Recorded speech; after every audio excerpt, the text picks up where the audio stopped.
Hi everyone, welcome back to another episode of Gameplay Classic. In this video, we will be learning a step-by-step process on how you can log into your Garena account. To log into your Garena account, the first thing to do is to open a preferred web browser. Go to the URL box and type in garena.sg and search.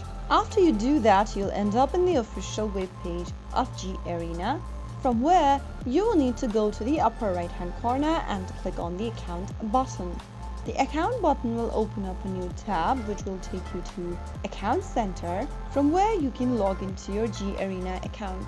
In the login area, type in your Garena username, email or phone number in the first text box. Go to the next field and type in your account's password. If you don't remember your password, click on the Forgot Password link and follow through the password reset process to recover your account. After filling in your correct credential, click on Login Now and slide the puzzle to complete your verification, and you will be able to log into your Garena account immediately. So that is how you log into Garena.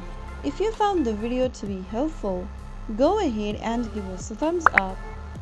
Don't forget to subscribe to the channel by hitting the subscribe button. Press the bell icon so that you'll never miss another upcoming upload from us. I will be back again in the next video. Thanks for watching.